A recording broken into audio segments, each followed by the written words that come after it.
Hi, I'm Janae Adams. I'm here with Debt Sucks at Salem College. I'm glad to be here with the students tonight. I'm going to show them how to not only handle money, but how to find scholarships, internships, and careers through social media. I'm going to help them build a new foundation with their money so that it lasts them the rest of their lives. We're going to have a good time tonight here at Salem College, and I am so happy to be here. Good evening, everyone. Thank you all so much for taking time out of your very busy schedules to come and attend tonight's workshop. I met our speaker a couple months ago? Months ago, and was really taken with her knowledge and, just our exchange. It's really great, energetic. And when I learned what she does, I was like, we have to get you on campus because this information is very, very important. So for those of you who don't know, my name is Monica Boyd. I'm the Director of Career and Professional Development, and I partnered with our international club to bring our guest speaker here tonight, Ms. Adams. So without further ado, I'm going to introduce my student, Samantha Hernandez. Okay, Samantha Hernandez, thank you. Yeah, wherever you want to do it. Hi everyone, good evening. So my name is Samantha Hernandez, and on behalf of the International Club, I would like to welcome you to tonight's event, Debt Sucks. So as we all know... No, we don't have one. Okay, so as we all know, debt is a huge problem for America. According to a company, Student Loan Hero Inc., Americans owe over $1.3 trillion in student loan debt, spread out among about 44 million borrowers. In fact, the average class of 2016 graduate has over $37,000 in student loan debt. Our speaker, Ms. Janae Adams, will provide strategies to ensure we can manage our personal and student loan debt. So Janae Adams is an international speaker, author, and the CEO of EMAC Consulting. But when she was in college, she let money rule her life. She graduated from South Carolina State University with a Bachelor of Science in Marketing. A short time after graduation, she found herself in a nearly $50,000 of debt. She dug out of the debt in 2 years by following the principles that she now speaks about to audiences all around the country. As a professional motivation speaker, she speaks around the country to various universities and corporations about financial literacy. Her first book is called Debt Sucks, A College Student's Guide to Winning with Money so they can live their dreams. And her advice has been featured on Forbes, BBC, CNBC, Huffington Post, and Black Enterprise Magazine, and many more. Now, without further ado, let's welcome Janae Adams. Thank you, Samantha. Thank you all for having me. And I am born and raised in Winston-Salem, so I know Salem very well and the history behind it. I went to a college similar to this one, South Carolina State University, that's rich in its own history. And it's known for one particular event called the Orangeburg Massacre. Well, a lot of people were hurt, and even some lost their lives. Now, it happened a long time ago, 1968 to be exact.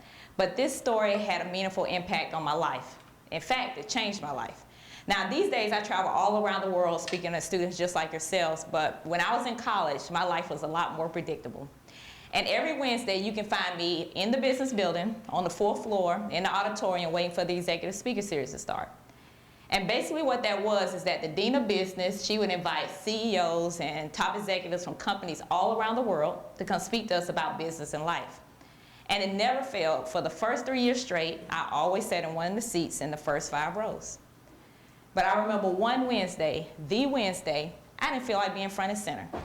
Now, I don't know what maybe happened to me that morning. Maybe I got a grade bag that sucked.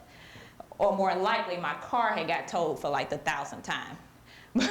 But whatever it was, I remember walking into the back of that auditorium, still having the opportunity to sit in one of the seats in the first 5 rows. But instead, I convinced my best friend, Ebony, to sit in the back. I told her, I said, you know what? I'm not really feeling this today. So let's just sit back here, so whoever they have speaking, as soon as he or she gets done, we can bounce right out of that door and hit the calf. And she agreed, so we sat down. And not only did I sit in the back, but I sat as close to the wall as I could get, so I had somewhere to put my arm up against and put my head in my hand. And this is exactly how I was looking. So if you would have seen me that day, you would have known that I didn't want to be there. But this Wednesday, the Wednesday, something was different. because the dean of business had invited a graduate of South Carolina State by the name of Hank Allen, who was the vice president at Pfizer Pharmaceuticals. And instead of him going into his pearls of wisdom about life and business, he started asking questions about the Orangeburg Massacre. And for every correct answer, he was giving students $50 bills. So this is what I was seeing from the back of the room. Crisp $50 bills. So as you can imagine, no longer is my head in my hand. Okay? I'm sitting straight up. I mean, Hank has my full attention. And I'm thinking to myself, that money in his hands is as good as mine. You see, because every freshman, before they stepped on South Carolina State's campus, had to read the Orangeburg Massacre. And I read it. And I still knew the answers 3 years later. So he asked the first question. My hand goes up. Somebody on the right side, front row, they got the $50. Second question, my hand goes up again. Somebody on this side, third row, they got the $50. Third question, fourth question, two people in the center, second and fifth row, they got the money. Now by this time I'm getting a little anxious because Hank doesn't have much money left in his hand.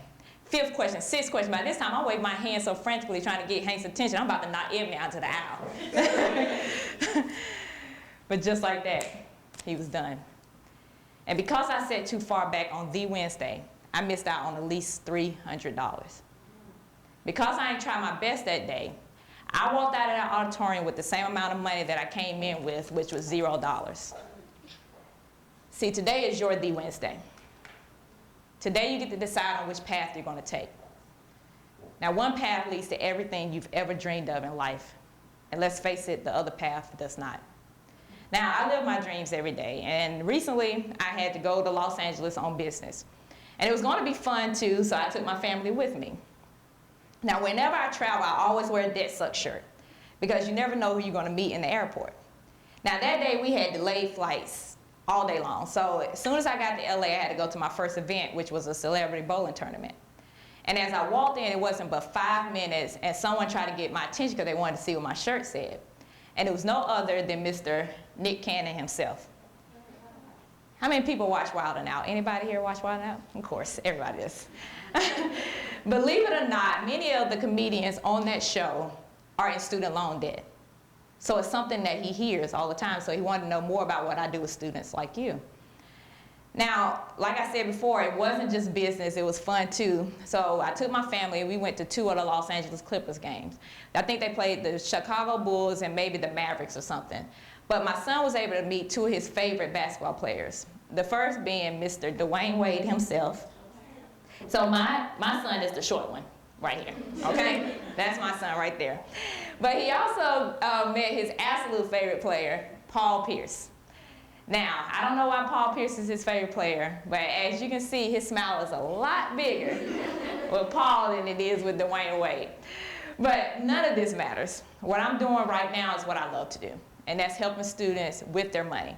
That's why I wrote the books that I wrote, why I've been published in the places I've been published, because I love helping students like yourselves. So you're probably thinking to yourself, Janae, so what? If I had more money, I'd go wherever I wanted to go, I'd do whatever I wanted to do, and I'd help whoever I wanted to help. Well, if that was true, then people like Mike Tyson wouldn't have blew through $400 million. They said at the time of his bankruptcy, he had 100 cars. Or Cheryl Swoops, who was the female version of Michael Jordan when it came to sponsorships in the WNBA. She blew through $320 million. Now, we all know about Allen Iverson and his money problems, okay? But many people don't know about the next Hall of Famer, Mr. Scottie Pippen. And why he had to work so much longer with the Chicago Bulls is because he was trying to pay off his bankruptcies.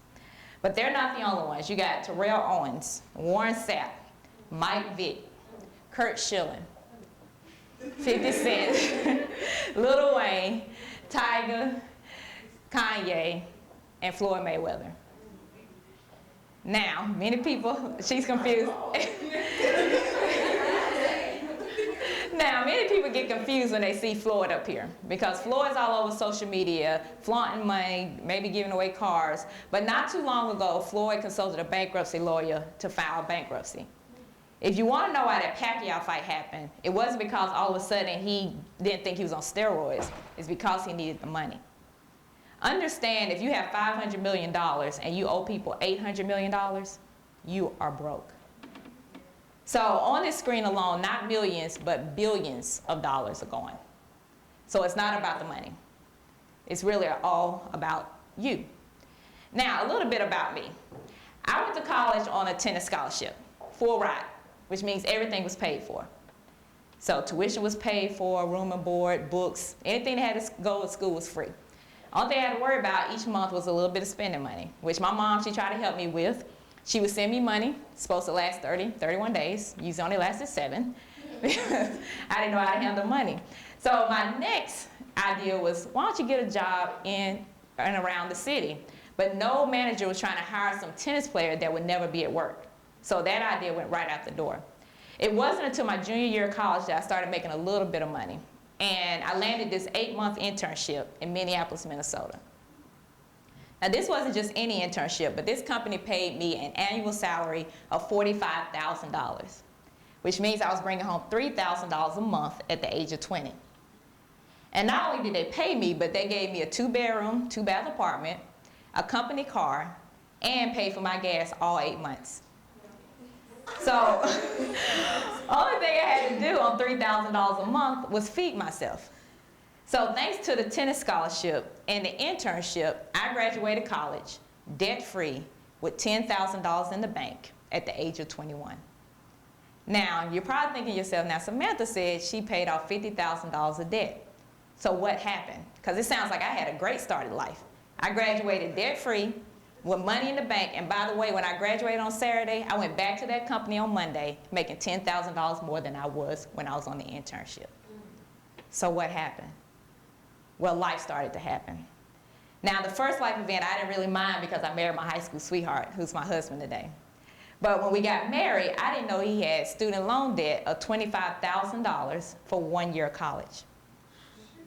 See, I, as well as he, thought he went to college on a basketball scholarship. But what happened is that college coach convinced him and his parents to come to that university, pay for it out of pocket the first year, which they can't do, and the scholarship will pick up the rest. Now, we're married when I find this out, so I told him, I said, you know what? That's your student loan. That means your paycheck is going to pay for it. And I kept it moving because by this time we had been married for about, let's see, 6 seconds. Okay? So honestly, it's time for me to build us a house. And not just any house, but I built us a house bigger than both of our parents' homes combined. See, I, as well as everyone in here, is a part of the microwave generation. And it's exactly what it sounds like. What's your favorite meal to put in the microwave for dinner? You got macaroni and cheese. Any oodles and noodles in here? All right, chicken, pork, and beef. All right. Well, we know that in 3 or 4 minutes, dinner is served, right? Well, that's how I was living my life. Because that's the only reason I thought it was smart enough to trade in a $700 a month apartment rent with all utilities paid for a mortgage where I paid the lights and the heat and the water and the cable and the trash and. See, if we had just been a little bit smarter, we could have stayed in that apartment long enough to have a 20% down payment on a house. But that would have been smart. So we moved into that house, and probably within a year, my husband, John, his car from college started to break down on him. Now, this time we were smart. We took that car to the mechanic. The mechanic fixed it up for us. I think we was able to drive it about 2 more years. And every month we saved up a down payment for a new car. And then we ended up getting a used car for cash. No, that's not what we did. What we did is we took that car down to the Chrysler dealership, traded it in for an all-new, all-white Chrysler 300 for $25,000. And as we were riding off the car lot, I looked him lovingly in his face and I told him, I said, you know this is your car, right? This means your paycheck is going to pay the car payment. See, I still hadn't grasped the fact of what the preacher said on our wedding day when he said, and now you're one. Because that also meant our debt. So let's recap, shall we? I graduated college debt-free with $10,000 in the bank. And within a few years, I was $50,000 in the hole. All 10 grand was gone. And I would love to stand up here and tell you that that's when I woke up. But no, we kept going out to eat, kept going on vacation, kept buying clothes. Because let's face it, as long as the money's coming in and everybody's getting paid, we're good. Well, that's when life decided to basically punch me in the stomach. And I was laid off from my job. So overnight, 60% of our household income was gone. And to make it even more real, now we had that 1-year-old, my son JR, staring us in the face, basically saying, what are you gonna do now? Now that's when I woke up and started taking the steps to pay off all $50,000 of debt in 2 years. The same steps we're gonna talk about today that's gonna help you as well. But the first thing we had to ask ourselves is, what do we want? What do we want most out of life? It's the same question you have to ask yourself before you even leave this auditorium tonight. What do you want out of life? And that's why you have that dream sheet in front of you, because it's going to help you answer that question. So you have to look at your short term, so 3 to 6 months from now, your intermediate dreams, 1 to 2 years from now, or long term, 3 to 5 years from now. So any freshmen in here? We got any freshmen? All right, we got a few. So 3 to 6 months from now, you want to have completed a certain GPA maybe.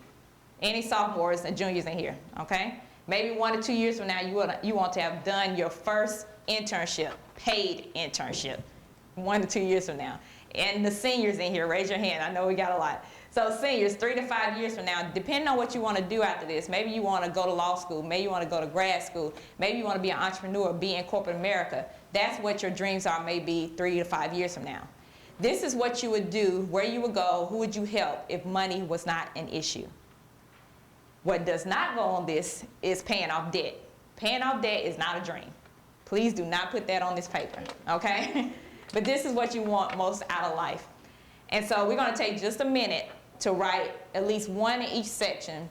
And if you don't have a pen or a pencil, just take out your phone and put in your notes. But we're just going to take 1 minute to get one in each section, okay?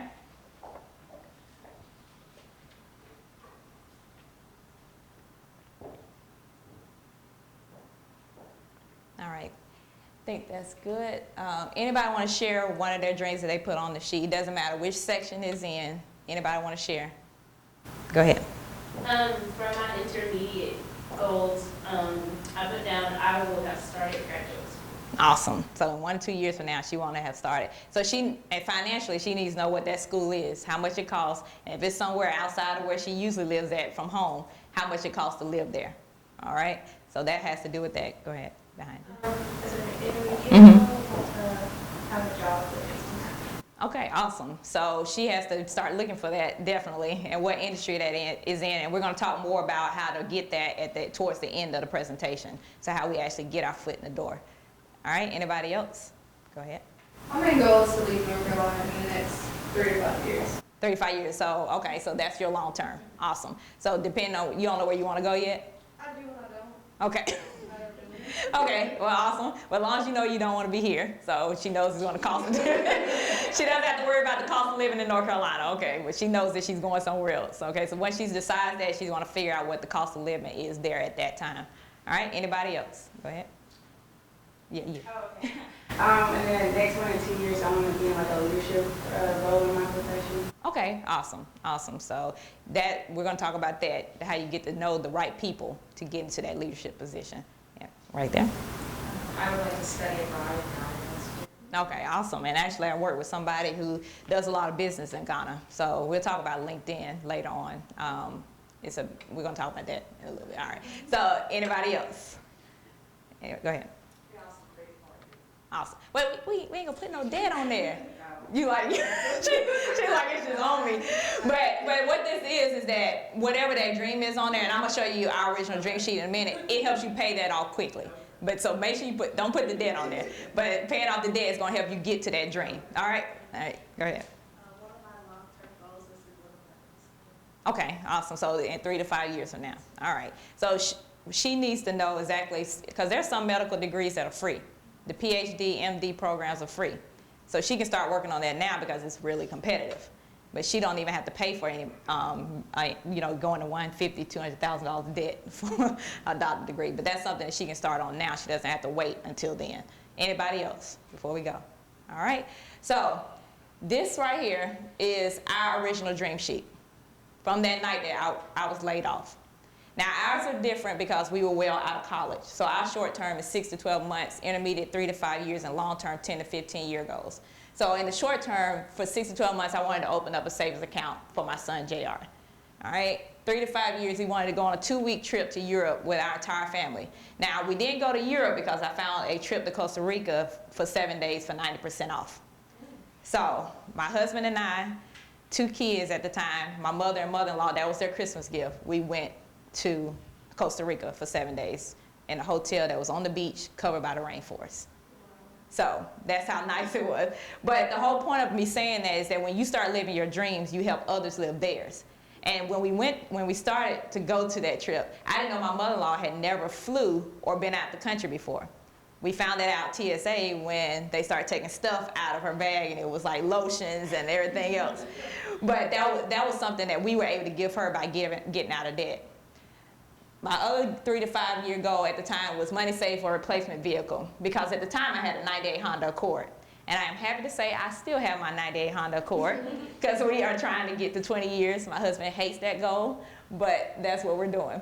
Long-term, 10 to 15 years, debt-free college for both kids, house paid off, and a net worth of $500K. This is our why. These two right here are my why. So that's JR, and that you've seen before, and that's Jocelyn. When I was doing this dream sheet, we only had JR. And I told my husband that night, the first child was born into debt and the second one would not be. And she wasn't. JR know the struggle. Jocelyn don't know the struggle. Jocelyn will ask you for anything on the TV. Okay? She don't know the struggle. But what I'm saying is, what is your why? These two are my why. Is your why your parents, maybe a grandparent, maybe siblings that look up to you? What are you doing all this for? This why right here, every time I wanted a new pair of shoes, I wanted to open him a savings account, or I wanted to go to Europe more. This is your why. And if you're really serious about what I'm talking about today, you'll have this completed by Sunday and laminated and put up where you can see it every day. This is on our refrigerator. It costs $1 at Office Max or Staples to get it laminated. And that was our constant reminder. We didn't go out, but that sheet right there kept us off vacation for 2 years. We didn't go out to eat for 2 years. Nobody got a gift for 2 years, not even my mama, who's in the back. Not anybody. But she went to Costa Rica after we got out of debt. Okay?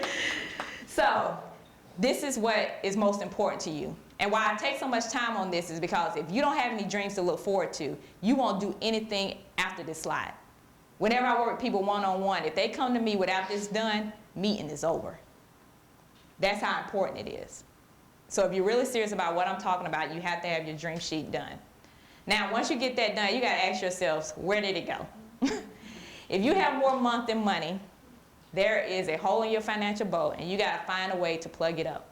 And the way that you do that is what I call a 2-week expense tracking, where you're going to track your expenses for 2 weeks, starting on the 1st of the month or the 15th. Why the 1st or the 15th? Because that's when big bills are due. Anybody live off campus and have to pay rent? So we know rent, others that's in here that have mortgages are due that day, cell phones are due that day, water, anything that's a big bill is due on the 1st of the month or the 15th. So you're going to capture all those big expenses on the 1st or the 15th, and then everything else in those 2 weeks. Anybody have a car in here? All right? So you have to get gas. So whenever you go to the gas station, if you spend $20, you need to save that receipt. If you go into the gas station and buy a soda for $1, that receipt needs to be kept. Anything that takes a penny out of your pocket must be recorded, okay? So I think we got everybody in here, ladies, except for a couple of men. So ladies, you keep your receipts in your purse or in your book bag or in your car. Guys, wallet in the car or in the book bag. But you need to keep up with everything for those 2 weeks. And once those 2 weeks are done, it's time to get your game plan together, okay? Now, I am a huge sports fan, huge. And we're in the middle of March Madness, okay? And whether you're a Carolina fan or not, we're in the middle of March Madness. So we know that no matter what team it is, what player, that coach does not tell them, how about you go out there and let's see what happens. Because what will happen is that they're going to get smacked, all right? The same thing with your money. You have to have a plan for it. Now, I call it a spending plan. I do not call it a budget, because when people hear the word budget, they immediately shut down. But this is just a plan on how you're going to spend your money. So for you all, looking at the income first. So this is anything that brings money into your pockets. So scholarships, if your parents send you money, if you have a work study here, even if you have student loans, that is income while you're here because it pays for all of this. It becomes an expense once you graduate. So anything that brings money into your pockets. And then those 2 weeks of expense tracking goes down here. So if you spent $40 over the 2 weeks in gas, then you just multiply it by 2, and obviously you spent $80 a month in gas. But you need to not forget anything. So those that live off campus, you do not have a line that says food, okay? It needs to be groceries and eating out, not just food. Because a lot of times our eating out is what costs us the most money. So we need to have 2 lines with that. If you're in a sorority here, that needs to go down. I used to not even have that on there until I found out a young man at University of South Alabama was part of a fraternity that cost him $1,000 a semester. So he was working 3 jobs in addition to school just to pay for those fraternity dues.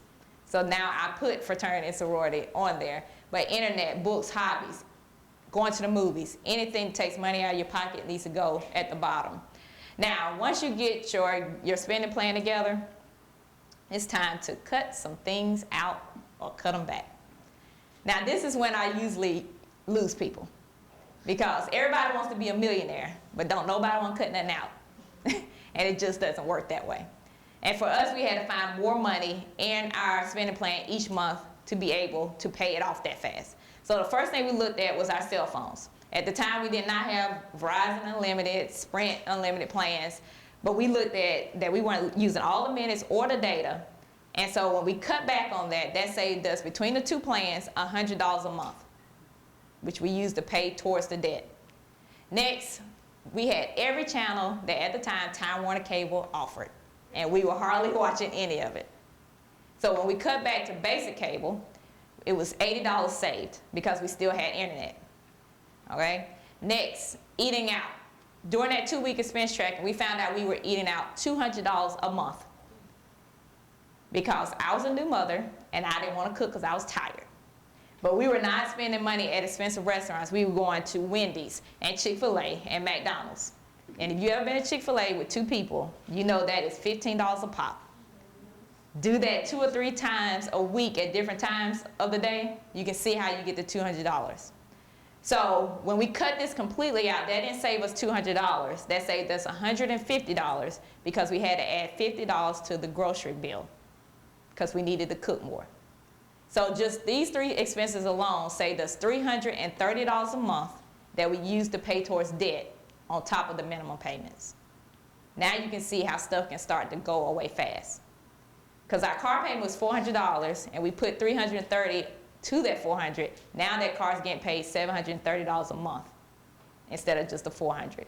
That's how you get rid of debt quickly. But you need to look at everything on your spending plan when you get it completed and see what you can cut out or cut back. Next, sell, sell, sell.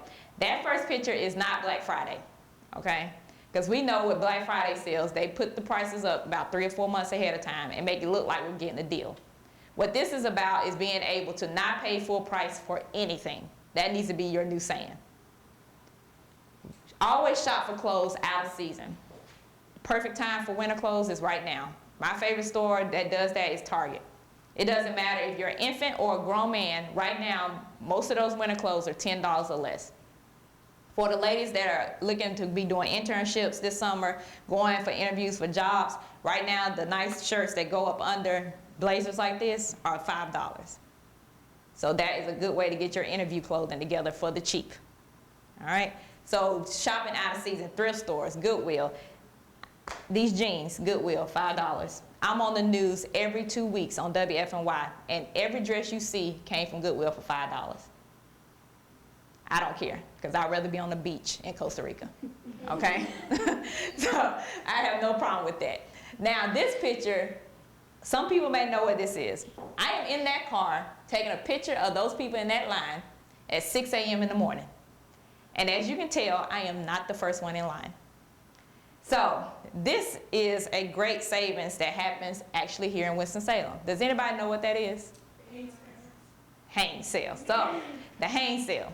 So we only got a couple of guys, we got like 2 guys in here. So how about a pack of underwear, of Hanes underwear, let's say one of those 5 or 6 pack underwear. How much do those usually run in Target, Walmart? Like, yeah. Yes, a lot of them are like 10 to 13, depending on, yeah, they're expensive. But here you can get the same thing for about $3. Ladies, we know how much bras cost. Brand new in the bag, they're $3.50 here. She got one for 27 cents, because if they got the red tag, they might be 75 cents. That is what this sale is about. That's why that line is like that at 6 a.m. in the morning, every day for a whole week. This is the Haynes sale. So whenever I speak on college campuses, if they're 4 hours or less from here in Winston-Salem, I tell them to save all of their money over the summer and come to the sale, because it's always before college starts back up, and rack up and take it back to their campuses and sell them. Can you imagine the profit margin on stuff that's from here? Everything that Haynes sells is in the Coliseum Annex in Winston-Salem, from the front to the back. So socks, undershirts, Champion sports gear, swimsuits, house coats, stockings, anything that Haynes sells is in there. And the reason they sell it so cheap is they're raising money for the United Way. So you all are actually here. So if you're going to sit, not the seniors, you aren't going to miss out on it. But everybody's not a senior. This is something that you can make money off of next year. But you might have to take it back to your hometown, because everybody in Winston go to this, so I don't know who you're going to sell it to here. But you can take it back to your hometown and make some money. Now, I have not always been good with money, obviously. But there was one time that I almost let a complete stranger cheat me out of a lot of money. It was when I was on that internship in Minneapolis, and I had two major loves. The first love, of course, was shoes. And there was these boots that all the stars were wearing. I'm telling you, Beyonce had a pair, Eve and J-Lo, they were sporting them. And I thought to myself, now these millionaires have a pair of these boots, then obviously Janae, the broke college student, should have her a pair too. But there was one problem. I didn't know the name of the boots. Now, my other love at the time was music, especially hip hop. And my favorite rapper at the time was Mr. Jay-Z, Sean Carter himself. And I'm telling you, I knew every word to every song he ever made, ever since his first album, Reasonable Doubt. And I was in my apartment by myself one evening watching videos on MTV, and Jay-Z and Beyonce's first song they ever did together, Bonnie and Clyde, came on. Does anybody remember that song? It was a long time ago. How many people remember it? Well, those that don't remember it, it went a little something like this. Now, this is my favorite song ever, okay, even today. Now, I'm in my apartment by myself, so I just actually start acting it out, right? So I'm standing up and I got my hands going like Jay-Z. I got my imaginary Yankee hat on, and then I switched to Beyonce's part and I'm singing her part and everything. But then, I stopped because Jay-Z said these words right here.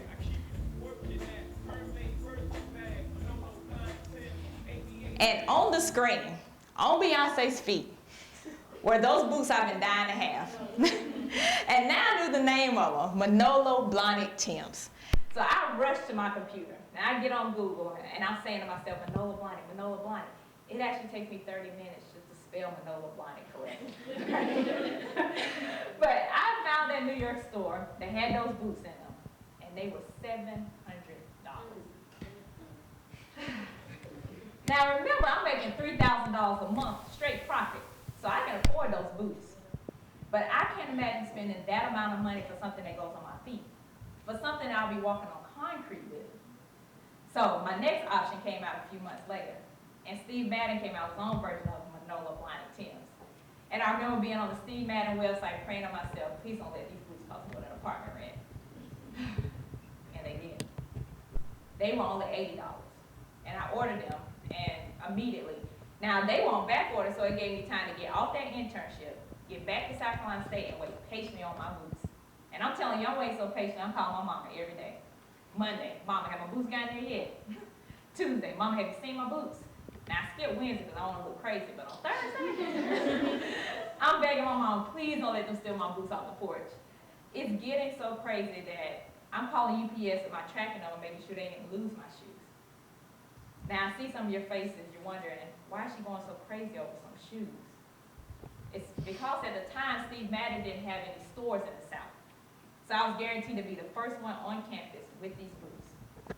Now how many of you know when you're spending money trying to impress other people that you always bring somebody else into that craziness? Well, that somebody for me was my mother. Because I actually convinced her when those boots arrived here in Winston-Salem to drive them to me 3 hours down the road to where I was at South Carolina State. And being the angel that my mother is, she did it. And thanks to her, I was the it girl for at least a month. And I'm telling you, I wore those boots 30 or 31 days that month. I wore the shortest shorts, the shortest skirts, so everybody could see them shoes. I didn't even care if it was cold outside. I slapped on a pair of tights and I kept it moving. And you should have seen me walking through camp. You hear the guys whispering, man, Janae got the new hit the cab, the girls whispering one another, man, how she afford those shoes? And a friend will let her know, you know, she was on an internship last semester. That's how she could afford them. Now, I ain't telling it was Steve Madden's though. But I promise you, it wasn't but a month later, I started seeing different styles of Manolos, different colors, and just like that, I was no longer the it girl. And it made me realize that all those people that were whispering, they never really cared about me. Only thing they cared about was those shoes. Have you ever wanted something so badly as I wanted those boots? I mean, think about the times that you walked around campus, maybe even being in Winston, and you've seen people driving brand new cars, and they always got on brand name clothes and brand name shoes. Maybe you go into someone's dorm room or someone's apartment, and they got a closet that looks like this. Or you like me, and I went into my friend's room, and he had a brand new flat screen TV just in time for the Super Bowl. And it's always confused me because the same students that I seen this in, they came from the same place I came from. So I couldn't understand how they could afford it. And then somebody enlightened me and told me they had got their refund check. Which still confused me because as a tennis player, the biggest refund check I ever received was $25. But come to find out, they were getting hundreds, even thousands of dollars back in refund checks. And instead of saving that money, they were spending it on anything they could get their hands on. See, the students I went to school with, they didn't know that that money wasn't free and that they was going to have to pay it back with interest. So they should have saved that money and even thought about making more money by selling some things, which we had to do. Now, the first thing we sold was a microwave that I found in a closet that was a wedding gift. And so I took that microwave to the pawn shop and sold it for $50. And took that, my friend is at all, she's like, did I buy you that microwave? Usually I don't have people that was at my wedding and my story, so I knew that was gonna come back to bite me one day. But either way, so I sold it for $50 and I used it to pay towards debt. I then walked around our house and seen we had 5 TVs for 2.5 people, the half me and my son. So I took 3 of those TVs to different pawn shops and sold them for $60 to $80 a piece and added towards the debt. Why different pawn shops? Because if you take everything to one, they know you're not coming back and they're going to cheat you out your money. Now, has anybody ever sold gold? Whether it's at a jewelry shop or pawn shops. We got a few heads shaking. During that time, I took my mother's broken bracelet to a jewelry shop and she got $200 for that. So it doesn't even matter if it's broken gold or not. You can get some good money for it. Now, we know that iPhone comes out, Apple comes out with a new iPhone every 6 months. And there are people online that will buy your phone because they have outstanding bills at Verizon and Sprint and everywhere else, and so they can't walk in there. So they'll pay you $200 or $300 for your phone online. Has anybody ever sold a phone online? Nobody? So on eBay, we got a few people. So if you're looking to sell a phone, there go a couple of people that have done it before successfully. And your closet is a treasure chest, period. Whether you take the clothes to a thrift shop or you have a yard sale. Now, that first year, we had a yard sale every Saturday. And we averaged between 8 a.m. and 12 p.m., averaged $200 to $300 a Saturday. One Saturday, I made $800 because I sold our lawnmower. My husband is extremely allergic to grass, come to find out, once he started cutting grass. But we made money that way because you're just giving people stuff you don't want anymore. Even if you live in an apartment right now, I've had people, students that will get out in the busy part of their apartment complex and sell items in a yard sale.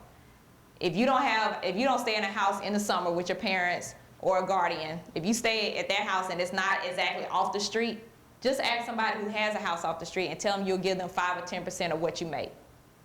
We still have yard sales to this day. And each Saturday, whenever I'm in town, I charge people $10 a spot to sell in my yard because my yard is right off the street. So before 8 a.m., I got 10 spots, I make $100 before I even start. Yard sales is easy money.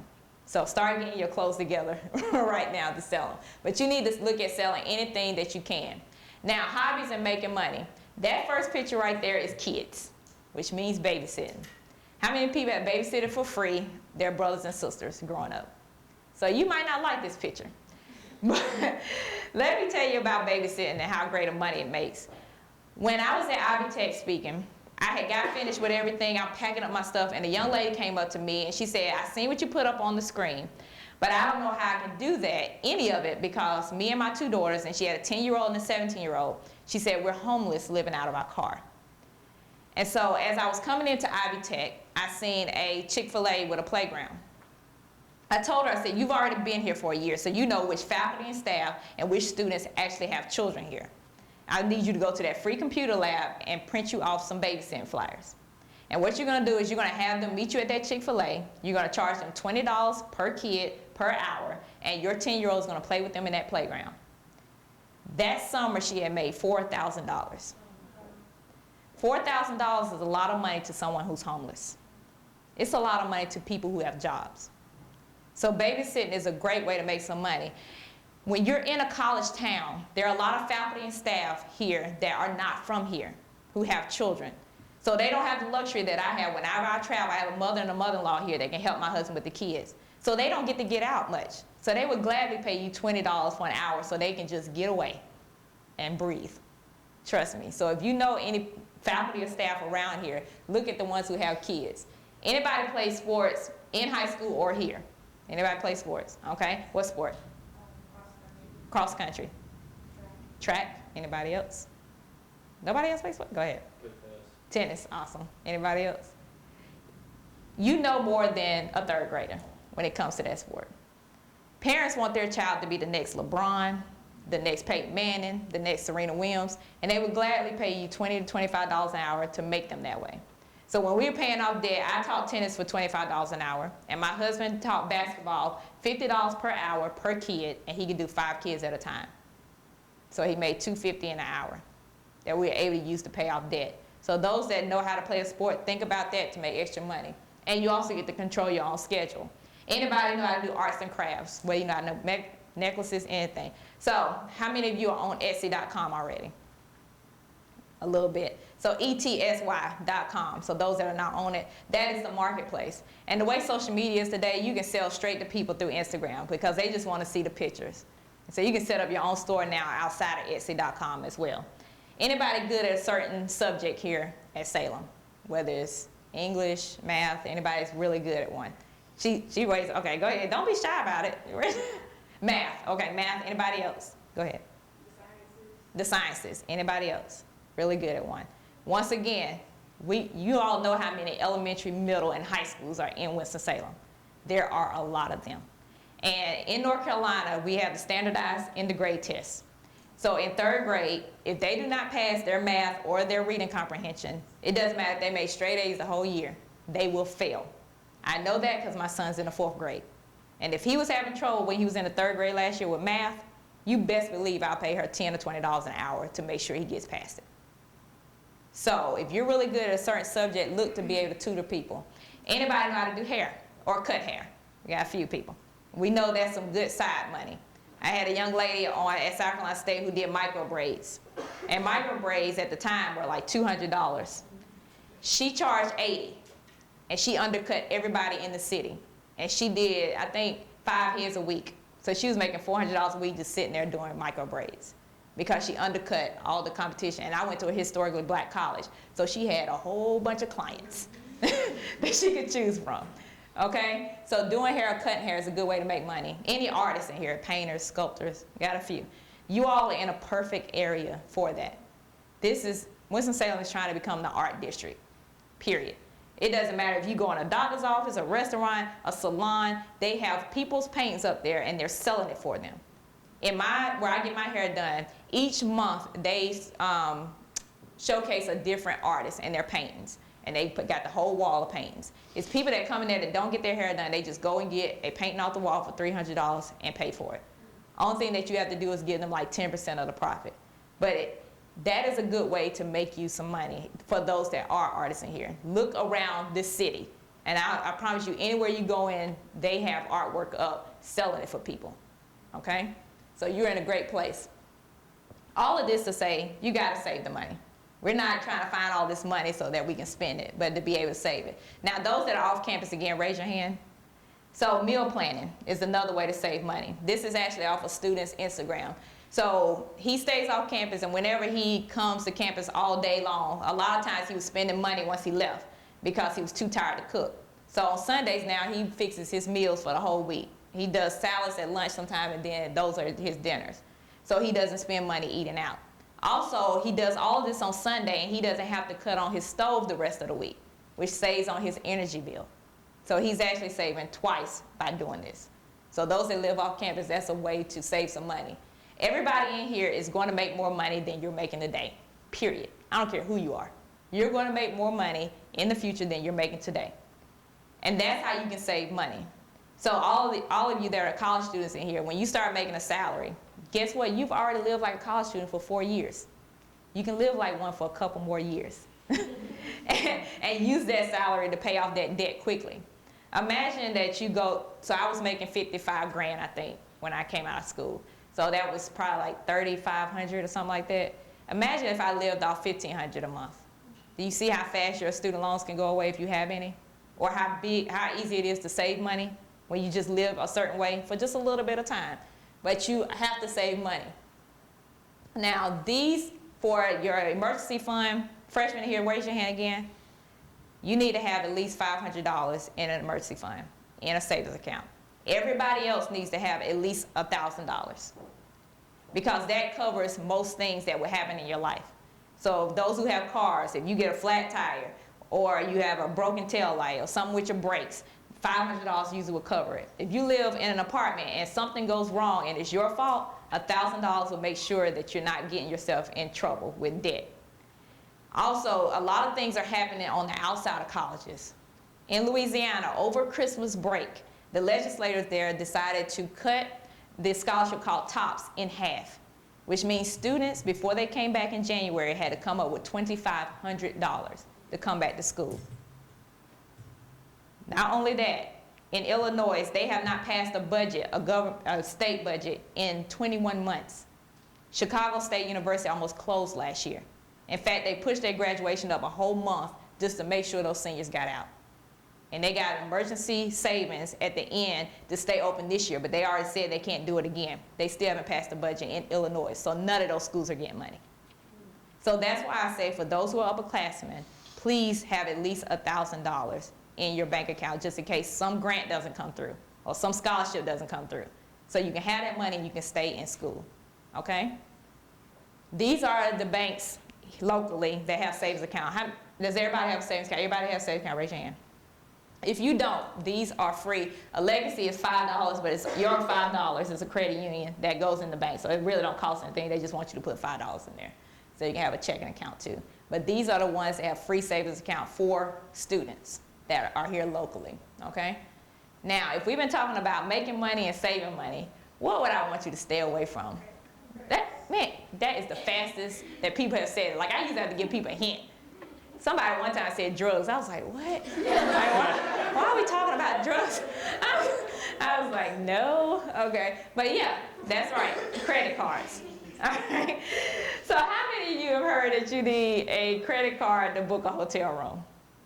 All right. How about a credit card to rent a car? A credit score to buy a house? Credit score to buy a car? Well, none of that's true.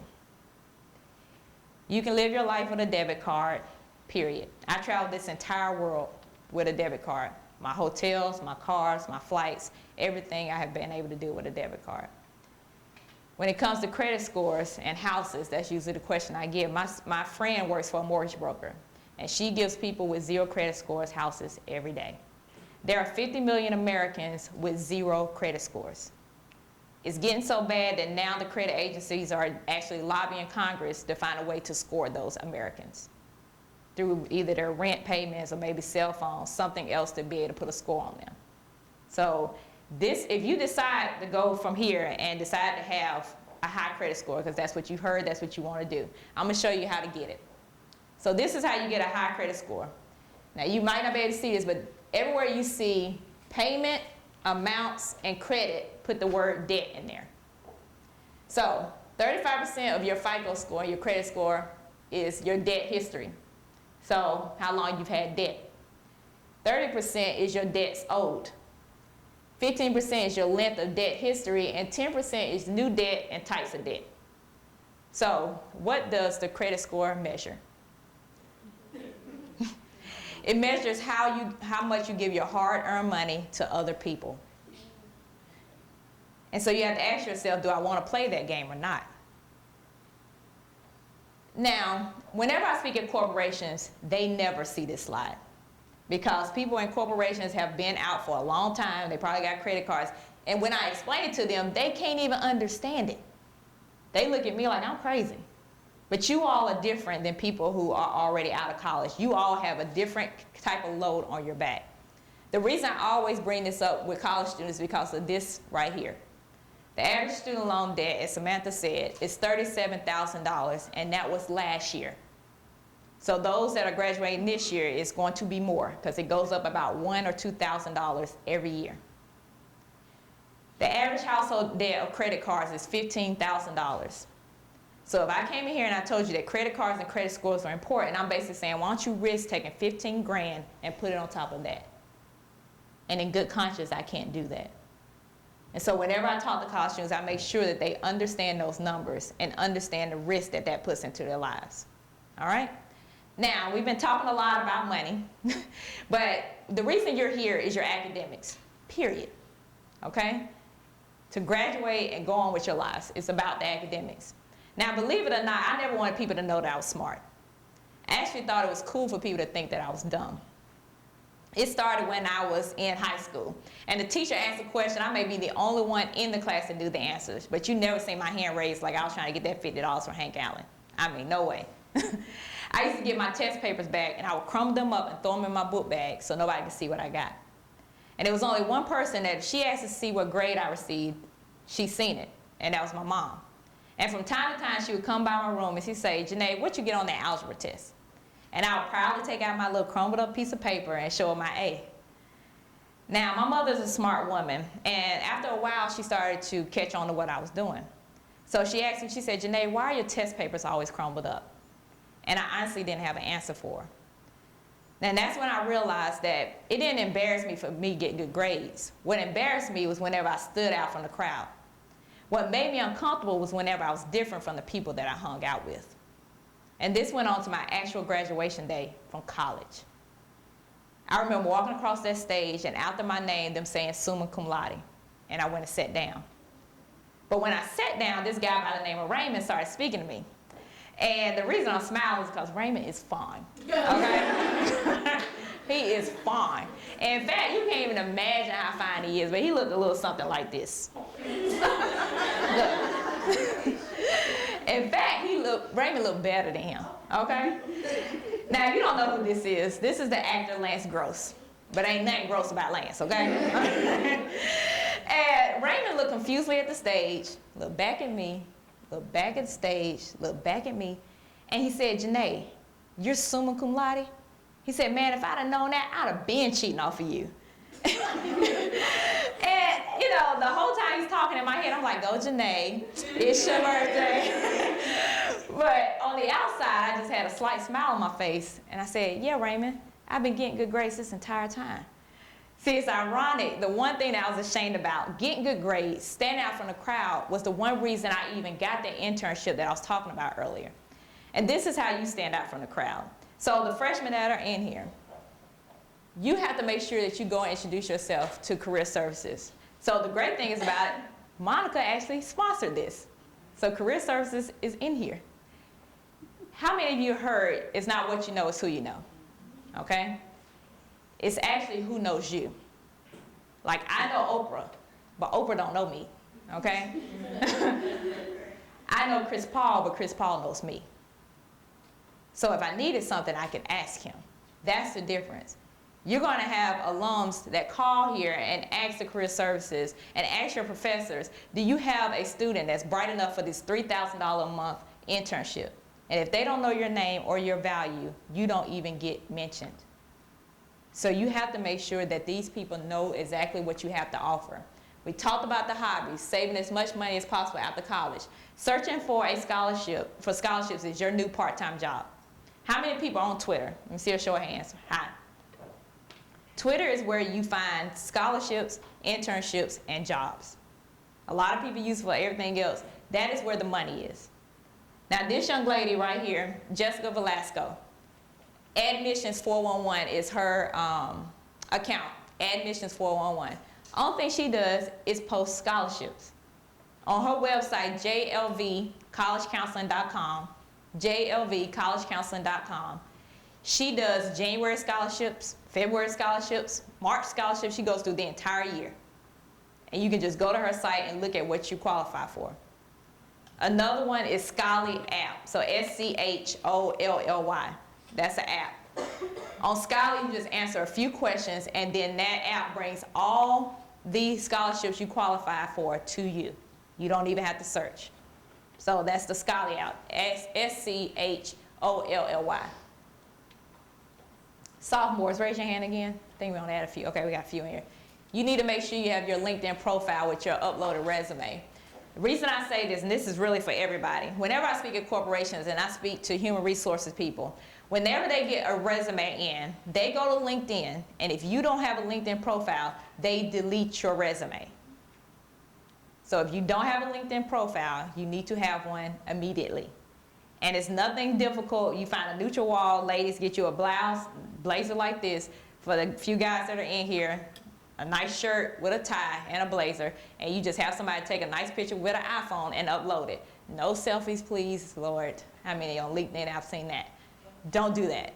Make sure it's nice and professionally done with your iPhone. You don't have to get a photographer or anything like that and upload it. Make sure you find potential companies to intern with and follow them on social media. If you want to stand out in an interview, know what a company is doing. I got one job because I seen the president of that company, that CEO, on CNBC talking about a new product they was about to come out with. When I did the interview, I talked about that product and how I would launch it. I stood out from everybody else. So follow them on social media. We talked about the emergency fund. Create a brag book. So your brag book is anything small or large that you have done here on campus and afterwards. So you're going to keep a brag book for the rest of your life, because it helps you with interviews, and in the future it helps you with promotions and raises.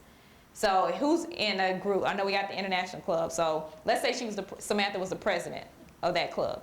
That goes in her brag book. That's leadership, okay? For those of you that play sports, that's teamwork and leadership. If you were on the project here and you led it to an A, all of that needs to be captured. Anybody do volunteer work in here? All of that needs to go down. It doesn't matter how small, write it down in a notebook. You just need a notebook to keep everything on track. But you need to get you a brag book together, and that's for everybody. Juniors, again, any juniors in here? We got about 4 or 5. So the same thing with your LinkedIn profile, but you're gonna take it a step further. You're gonna reach out to alum from Salem and actually connect with them, all right? Because it's about who knows you. You need to make sure that they see your face. So you reach out to them, and make sure to reach out to them in the industry that you want to be in, okay? So if you want to be in human resources in the search box, Salem College, and then everybody's in human resources that went here will come up on LinkedIn. That narrows your search for you. Working at every break and saving money. So spring break, summer break, Christmas break, working and saving that money just in case something happens. That's how you build up that emergency fund. And number 4, listen to NPR. This is the best advice I ever got in college. I had a professor that we met one time a week, and he said, every week I'm going to ask you questions from NPR, which means I had to listen to it all week long to come back to his class. My friends hated me in my car because that's all I listened to was talk radio. But that helps you stand out from a crowd because it gives you the domestic and the international news consistently. I know when our gas is going to go up in Winston-Salem because OPEC has decided to pull back on the oil. I know that something's going to go. It's really cheap to travel to Europe right now, to London, because they just did Brexit today, which means the pound is going to go down, which means it's cheaper for me to get over there than it is for them to get over here. That's how I save on travel. But it also is going to help you stand out from a crowd in a different. So imagine you talking to your professors or to somebody in an interview, and you start bringing up what happened on NPR. They're going to look at you like, wait a minute, who is this person? You might be a college student, but now you're somebody that can be on their level as well when talking about stuff that's happening on in the world. All right, seniors or grad students? Seniors. We got a lot of seniors. Raise your hands. Be proud now. So we got the same thing with LinkedIn. You all are going to go even a step further than everybody else, and you're going to ask for an informational interview with that alum, okay? Because many of the jobs that come out, they've already been discussed in-house. I remember that my manager used to ask me, do you know anybody that's great for this job? And he would have already 5 interviews set up before he even posted it publicly. So if these people are in this industry, they graduated from here and know your face and know your value, you're going to come up before people on the outside. okay? So that's why you have to reach out to these people and ask if they like what they're doing and the job and the company that they like. Create clean social media profiles so you can network. How many people on social media? Raise your hand. How many people have private profiles? Okay? Nothing is private. Nothing. A lot of students got kicked out of school last semester over Snapchat. Who you think is your friend is not. And they will have you on national news. Something just happened at USC 2 days ago on Snapchat. Okay? And the same thing, I had a young man that told me that he went to a job interview for a senator in South Carolina. When he sat down, the senator turned his computer around and said, "Is this your Facebook page?" And it was private at the time. And he said, "We no longer need your services. Goodbye." If Twitter wants to turn your stuff over, Facebook, Instagram, Snapchat, they will do it. So nothing is private. So if you're looking to get an internship and a job, please clean it up. All right? And create a plan to pay off student loan debt quickly. Now, and make sure you research your salary before you graduate, for all the seniors in here. The reason I tell you all that, and I'm glad I'm here at Salem All-Women's School, because women get paid 79 cents for every dollar a man makes. African American women get paid 69 cents, and Hispanic women get paid 54 cents for every dollar. So you need to know what the industry is supposed to be paying you. So go to payscale.com and look at that industry pay that you need to do. Because if you know that a certain job pays $50,000 to $70,000, you're not going to go in there and sell 45, because they're going to take whatever you accept, period. They're going to give it to you. So you have to know what you bring into the whole situation. And that's why the brag book is so important, because when you go in there and they say, well, why should you get the median salary here? It's because of this, this, this, and this. That's what that brag book is about. Because you can prove your value to them. Okay? And we talked about paying off student loan quickly. Now, we have talked about a lot today about money. But the whole point of this is that it's no more waiting. If you're really serious about what I've talked about today, your dream sheet will be done by Sunday, laminated and put up on your mirror where you can see it every day. And you'll start on your spending plan, your 2-week expense tracking on the 1st, which is Saturday, and get ready to get your spending plan together in 2 weeks. And as you're going through all of this, there are going to be times that you're going to fall down, you're going to fail, but it's how you get back up that will determine your success. Now, this is what happened to me. A few days after the Wednesday, when I missed out on that $300, I was sitting on that 4th floor, depressed, looking out the window because I really needed that money. And as I was looking out the window, I seen Hank Allen drive up into the parking lot, and he went and parked his car and started walking towards the business building. I got all my stuff up. In fact, I was talking to somebody, and I said, girl, I don't even know what you're talking about, but I gotta go. And I ran down 5 flights of steps to meet him. So I got down to the front door, got myself together, started walking towards him.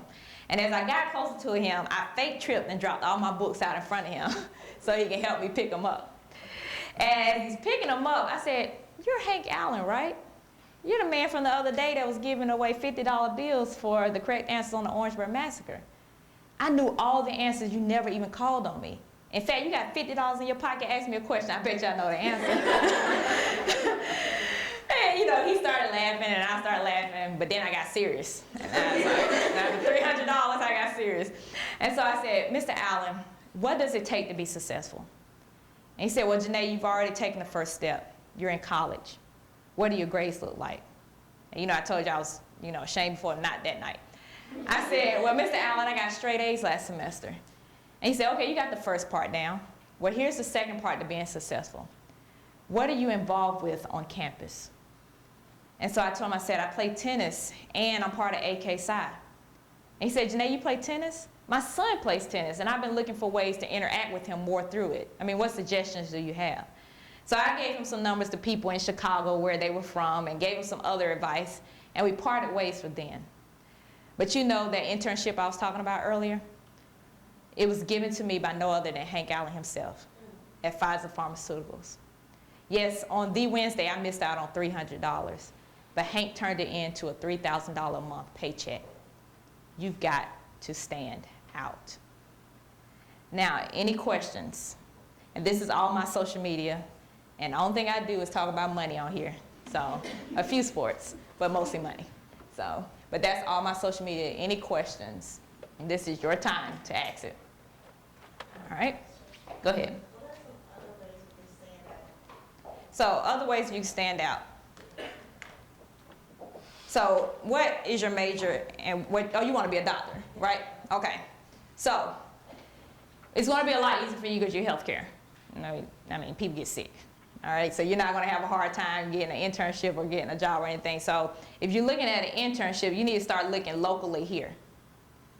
Now, Winston-Salem, I know Winston-Salem because I was in pharmaceuticals. They got two major systems, Baptist and Novant. Depending, if you're staying here during the summer and so forth, you need to start looking into those two systems and where you want to go into. And look for people who may be African-American doctors because they'll be, and Salem graduates. Look at that, say Novant, Salem, because they're here. I know because I met a few of them before. And that's how you get your foot in the door. And you stand out. Trust me, anybody that comes from South Carolina State, they're going to get in front of me before somebody from another school does. I'm going to help them as much as I can. That's why I said with the LinkedIn, you got to put that in there. So put the Salem College and put, if you want to stay here for the summer, Novant or Baptist. And those people will come up, whether they're a doctor, whether they're a nurse. Only thing you want to do is get your foot in the door. Because if they're a nurse, if they're a janitor, they know the doctor. They know the person that brings students in. Okay? So that's how you get to stand out from that, is through LinkedIn. All that I'm talking about right now, I don't want you all to send 1,000 resumes out. I want you all to get your foot through the back door. And that's what LinkedIn and social media does. For you also, you need it on LinkedIn, you need to start doing at least a blog post once a month about stuff in medical, in medicine, or whatever you're interested in. So if it's neonatal, that's what it needs to be about. You need to get that specific, okay? You need, on Twitter, you need to follow the chats that have to do with medicine. So you go in the search box and you put medical school or medicine, and then all those chats come up and you become a part of that. And you start to contribute to that as well. On Facebook, so personal Facebook, let people know what you're interested in doing as an internship or a job. Because that hiring manager might not be there, but guess what, their cousin on there, and they know you, and they know you're a bright college student. You got to get that message out on what you want to do, because that's the only way people can help you. So when she said Ghana, automatically Christy Jackson, who's leaving for Ghana on Tuesday for a conference that she's running herself. So when you say stuff to people, then they can help you. So you can't keep it to yourself. All right, but that's how you start to stand out. And with and reading medical journals, getting updated on everything that's happening in that part that you want to be in. So what part of medicine you want to be in? So pediatrics. So that's what you need to be on that all the time. And on LinkedIn, they have groups. They have pediatric groups on LinkedIn. You need to join those groups. And you need to start contributing, liking stuff, commenting on it. Because that gets your face in front of people. Because after you comment enough, people are like, who is this? What's your name? Kayla. Who is Kayla? Because she a student? Oh, I got to keep my eye on her. That's how it does. I've talked to Damon John from Shark Tank, Mark Cuban. Social media, you can get to anybody. You just have to stalk them long enough. Trust me. And I stalk people. How did I speak for the White House last year? I stalked people at the Department of Education on LinkedIn. They don't even know how I got in front of them. The NCAA, stalk them on LinkedIn, don't matter. Twitter, I see somebody on Twitter, I'm like, oh, that's your job description. Let me go to LinkedIn. All right, connect. Like I don't like nobody's stuff on Twitter. I just go straight to, I just got in contact with the brand strategist at Ford. Who else? That was last week. But I look at things and I just start connecting with people. Jamil Hill at ESPN, her and I are connected on LinkedIn. So when you link up with people on LinkedIn, that's how it works. So if you linked up with me, you're already one step closer to Damon John. You're one step closer to Jamil Hill. You're one step closer to everybody in the Department of Education, I promise you that. Because I got all of them. So if you want to work in the government, you're one step closer by just connecting with me on LinkedIn. Okay? So I know that was a lot, but hopefully that answers your question. Go ahead. So, roughly the same question, but what about for people like seniors who have already been through school? What if there's something further they're trying to get involved in? Oh, yeah. On campus, but You start looking outside of Winston. Like you all, if you knew how much stuff goes on in Winston, I promise you, like the networking that's here. And what did you want to do again? What did you, yeah. I'm looking at advertising. In advertising. Mullen, which is not Mullen anymore, Innovation Quarter, downtown. So it's 525 Vine Street. One of the biggest agencies in Winston-Salem in North Carolina is downtown in that building. And it used to be called Mullen, but it's on the second floor. No, it's on the third floor. Yeah, I know a woman who works there. Yeah. I'm a cashier at Free Lunch. Comes to my mom all the time. And see how she already sees that, and they see your face. Have you talked to her about it? She just told me to apply for the internship. It's already done. It's already done because she likes you and she knows you. If she's told you to do that, do it. Because you get your foot in the door and getting to know about those people in that industry. And you never know what meetings with what clients they have that helps you branch out from there. What are some of my goals for after graduation are to, like I said, I've been local my entire life. Yeah. So I'm kind of ready to get a little away from myself. Yeah. So I was looking at moving to Charlotte. Mm-hmm. And I don't know, my mom was like, maybe you should look for jobs that in Winston, but have places in Charlotte where you could just relocate. Yeah. And I'm all sorts of confused. And you can, everybody in here has a long life. I mean, I'm not supposed to be up here speaking. I was going to be in corporate America forever. So, I'm also a hopeful entrepreneur. yeah. But see, you get your foot in the door and learning the industry. So that's the internship. It doesn't mean that it's going to turn into a job. And while you're there, you're basically building your portfolio for Charlotte. Because you might only be there 6 months. 6 months more here in Winston-Salem to get you to Charlotte or wherever you end up, New York, Atlanta, wherever you may, LA. Then that's just 6 months to get your feet wet and get your foot in the door so people won't say, oh, she doesn't have experience. Because that's their favorite thing to say is people don't have experience. So this is going to give you experience. You be there for 6 months, maybe a year, and then move up to the next one in Charlotte or wherever you want to go after that. But you got to start somewhere. And if somebody's already offering you something, that's more than a lot of college students have, especially seniors. Yeah, the internship, because as long as it's paid. If it ain't paid, then you need to start looking somewhere else. Because I never tell people to get unpaid internships, but paid internship, if it's paid and it's something that you can start off right away after school to get your feet wet and learn the industry so that you can get to know those people that's in those circles, that's how you get to the next job where you want it to be. Okay, but still, the whole time during these next 2 months that you're in school, you can still be applying to Charlotte too, and also have the internship. You just have to have options. But push comes to shove, you already got a position. You see what I'm saying? A lot of people don't have that. You already have that option, and then you could be applying to Charlotte as well. Because if it's an internship, they know you're going to be applying other places. So it won't be any bad blood by that at all. But definitely get your foot in the door and let them people know who you are in that industry. Okay? Answer your question? Yeah. I got you. Go ahead. Okay, so my question is, I'm looking to, as a side hustle, to buy and sell houses or rent them out, things of that nature in that industry. And my question is, I know that you said, after college it's best to get, an apartment, save and everything, which is contrary to what I've been growing up. People tell me, as soon as you get out of college, buy a house and things of that nature. Now, for me, what I'm trying to do, what you said, what would a time frame be, I guess, that you suggest to start investing in a house? Because I'm moving back. I'm from Charlotte. So I'm moving back to Charlotte afterwards. I'm going to get an apartment or whatever. But my plan was to do the apartment for a year, buy a house, and I'm trying to leave North Carolina after 2 years, and my contract is up, and then go, sell that house and keep doing that elsewhere. Do you think that's a good plan, or do you not? And I don't know, the financial situation, if you're in debt or anything. If you're in debt, then no. Yeah. If you're not in debt, then you can save up to pay cash for those foreclosed homes. Because if you remember 2008, that was real. And that was because a lot of people lost their money and their houses because they were doing that whole buy, sell stuff. You see, when 2008, 2009 happened, all them flip houses stuff went away, them shows, and now they're starting to creep back up. When you start seeing that creep back up, that means predatory lending is creeping back up. So that crisis is coming back. You don't want to, if you're not ready to be in that, you don't want to be in that. And what I mean by not ready is that you're paying cash for stuff. Because if the crisis comes back or that market goes down, that's not hurting you because it's paid for already. But if the banks will call your loans and you will go bankrupt. So that's up to you, what you want to do. In my opinion, 2008 should have been a wake-up call for a lot of people because houses don't go up in value like we've always been told. They can go down a lot in value. And there's a lot of people that are just sitting in houses because they're $40,000 less than what they bought it for. You don't want to get in that. And so It's up to you, like I said. But in my opinion, unless I'm paying cash for a home and renting it out and holding it for a while, then I don't even mess with it because you never know what the market's going to do, and the bank will call you on it because they are very risk averse right now. So, but like I said, your choice. But that's definitely what I would do. Definitely to save up the money and buy it. Okay. So I have like a three-part question. My name's Amani. Okay. And so I recently just graduated in December. Okay. I've had a job waiting for me in June.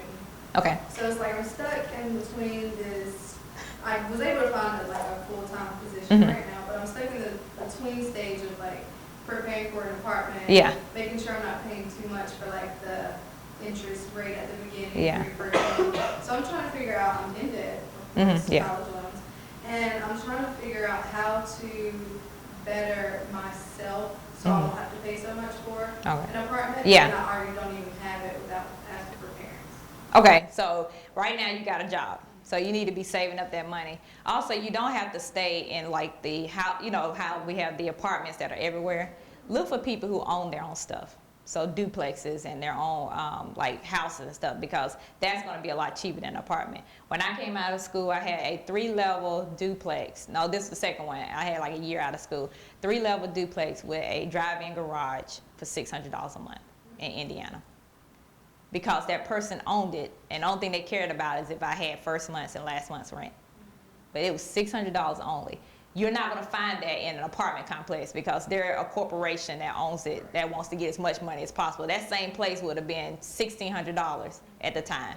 So if I was you, I would look for people who own their own stuff, because some of them might be just trying to get, like they might be flipping houses and they just trying to get to the next deal. And so they'll sign a lease with you for less than you think it should be. So I would go that route because that'll be a lot cheaper than you trying to figure out those corporate apartments that are they not going to budge. But people who have their own stuff will budge. And my second part is talking about that I'll be working in downtown, uptown of Charlotte. Okay. So I'm worried about travel. I don't want to use gas, but I want Yeah. to use the train system. Okay. And sometimes the train system is the way to go. Yeah. So Yeah. it's like, It can be iffy. right, trying to figure out distance to get to work on time and stuff. And and you got a car now? Just like take a day off, or if y'all have a certain day off, go to Charlotte and just test it. Like, this is how long it's taking me from getting here. Because Charlotte traffic is not Atlanta traffic. Right. It ain't gonna take you long. You can stay by UNC Charlotte or something like that and get downtown with nothing. Yeah, just Charlotte's nothing. That at the most you're gonna be in 25 minutes, which is nothing. You ain't Atlanta, it ain't LA. You're gonna get down there. And you'll be able to adjust it depending on what your work times are as well. And not DC. I got some friends working in DC. They got to leave 2 hours early to go to work. That's not going to ever be Charlotte. So find you somewhere inexpensive to stay and just drive to work. That's it. Yeah. Yeah. All right. And you had a third one? Well, the third one is just leaving North Carolina. Okay. But that follows. But that helps. Social media helps you get out to the world. So I had somebody that wanted to be a fashion designer or work in the fashion industry in Milan. So I told her on Twitter that her hashtag should be fashion, Italy, Milan. And somebody eventually picked up on her. So if you want to move outside of North Carolina, you want to work in a certain industry, you need to use those kind of hashtags. You need to really focus on those areas, starting now. If that's where you want to go eventually. Okay? Anybody else? You and then you. Go ahead. I know you had a young lady up there that was talking about scholarships for grad students as well. Yeah, she has stuff on there, and that Scholarly too. That'll bring it also on finaid.org. So FINAID.org is another one. FINAID.org, and then just look around here locally. People like Winston-Salem Foundation has scholarships, and who else? The different people like the Eastern Stars and the Deltas and the different groups like that, they have local scholarships. A Legacy has a local scholarship. So don't just think nationally, think about here locally for those scholarships. I know that the Winston Foundation, their deadline is April 3rd. So that's their scholarship deadline, but they give away money also. All right. Scholarly, so SCHOLLY. And you just answer, I think, like 6 or 7 questions about yourself, and then they bring all the scholarships to you. Okay. Did I answer your question? Okay, next. I'm really big on privacy Okay. on social media. Yeah. Because I'm scared that people might Okay. or, take my pictures, Yeah. or, doing Yeah. cyberbullying. But do you really recommend that, like, for LinkedIn and Facebook, that, like, my profile should be public? Well, LinkedIn is, I mean, if you don't want to do all the other stuff, you can just do LinkedIn. But you got to be on LinkedIn because that's a resume, a live resume. So without being on LinkedIn, you got to do so much work because that's just people. That's the professional way now. That's where recruiters are and everything. And the reason I say Twitter is that on Monday, it's people called Intern Pro is a chat, like a hashtag Intern Pro. Only people on that chat are recruiters from companies around the world.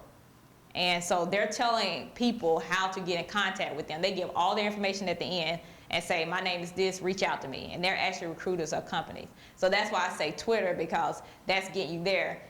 On Twitter, I don't talk about anything but money. And I only follow stuff like USA Today, NPR, VPs of schools, presidents. I follow my business online. So people might not even be able to find you, but if you feel like that is going to be, a problem for you, just do LinkedIn and have your resume up there, and that's it. But you don't have to be on social media everywhere. It's just that makes it easier to get seen by people that you want an internship with or a job. I do stuff on Twitter a lot, and had a VP of enrollment inbox me 3 years ago and said, I like what you're saying about money and financial literacy. I want you to come to my school. And that was Indiana University. I've been working with them for 3 years. That has made me 25 grand at least.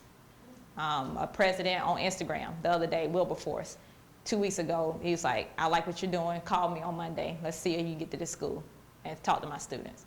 That's what social media does.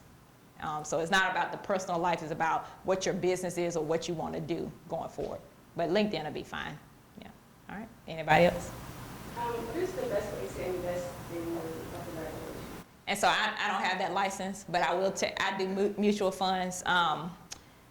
Don't do individual stocks, because if Apple is great one day and you put all your money there, Apple can be bad the next day and you lose all your money. So just being able to spread it out, and that's what mutual funds, and you got Fidelity, Charles Schwab, all them different, just put in there investing and all of them will come up. So, and they will gladly walk you through for you to be their customer, trust me. So that won't be a problem, but being able to know which one has the lowest yields and lowest fees and so on for like that. All right, yeah, anybody else? All right, well, good luck to all of you. Thank you all for having me and for you all coming out tonight as well. All right, have a good one.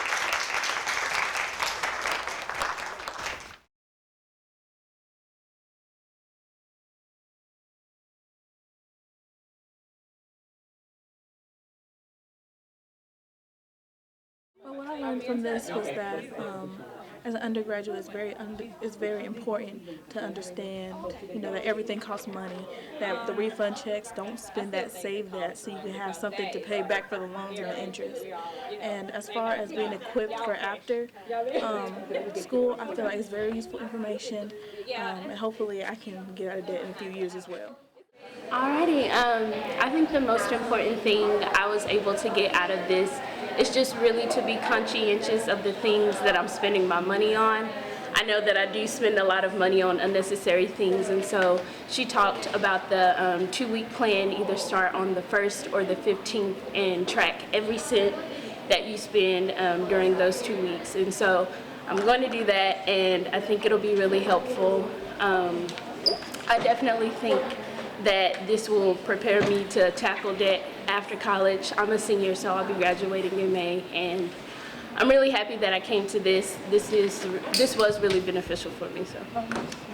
Hello, I'm Nakia Ingram. I'm a junior here.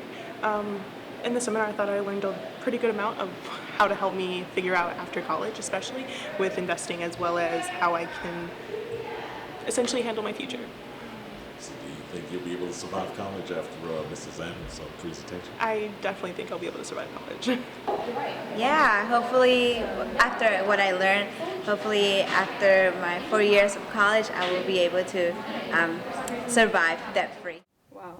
I truly want to say thank you. Oh, no I feel problem. like in a way this was a true wake-up call for me personally. Oh, thank you. You don't know how much that means to me. Thank you very much. Because, I mean, I don't really have parents to tell me, hey, Yeah. this, how you do Mhm. this is the type of struggles and risks that you're going to take when you're in college. Yeah. So I'm like, I need something. I need a Yeah. mentor, someone to Yeah. tell me how to do this. Yeah. So as Yeah. I saw this, I Yeah. was like, wow, this is inspiring. Oh, I even thank get teary.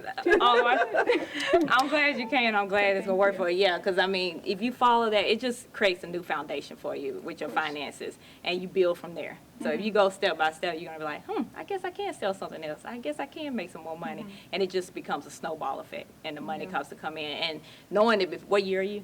I'm a sophomore. Oh, sophomore. Okay, you got 2 years. So you start practicing it while you're here. When that salary comes, the money's gonna multiply like nothing. Like you're gonna pay the debt off quickly, and then you whatever you was paying towards the debt, now it's going towards your savings and investing. Yeah. And so imagine putting in $800 or $500 a month into, you know how much that is, and real fast. I'm telling you, it goes into the tens of thousands very fast within a 10-year period. Like Right. you'll have 100,000 like this. So you pay off the debt quickly, and then just take everything else and pile it on into your savings after that, into your mutual funds or whatever you invest in. Right. You'll be fine. You'll be fine. Trust me. That's why I tell people, I was like, I know it looks like a lot now, but when you get out of here and you start making a salary, that's what you focus on, getting a salary. Right. And then you pay that debt off and just use it the rest of it to build your dreams. Go wherever you wanted to go, do whatever you want to do. Because when I get money, I'm like, okay, we're going to go shopping, we're going here and there. Like, I take my siblings with me, Yeah. you know, to places. Yeah. And I'm the type of person, okay, I want to buy you something. Yeah. But I also have to watch myself Yeah. because it goes by quickly. Yeah. And yeah, you want to do these things for, you know, your family Yeah. members and the people you love, but you have to realize, hey. Yeah, and that's what you have to, and don't start that, because I was like that too. Don't start that kind of habit, because then they start expecting it. Right. And then And when you don't wanna do that. and then when you have to pull back, then they like, you don't love me anymore. You don't want to do that. Yeah. Then that you don't want to do that. Right. So that's why I said in court. What's your name again? I'm Maria. I'm married. So, Inc. Okay, I'm Maria Inc. Period. Okay, because once you get yourself together in the future, then you can take them on trips because it's extra money, and it's like, I'm gonna bless you with this, and we're gonna go to wherever. Yeah. But get yourself together, pay whatever debt you may have after school, pay it off quickly. Right. And so you say, I always tell people, you say no for a short period of time, so you can say yes for the rest of your life. I like that. That's it. So everybody that's around you, if they say, people laughed at me, people are like, well, we know you can't go out. No, I can't go out. But I bet you I go out now. You know, they laughed at me, I'm going to Goodwill. So what? Yeah, I mean, yeah. there's a lot of good ones here. The good ones, too. You got to go to the rich places. Yeah, the rich side of town, yeah.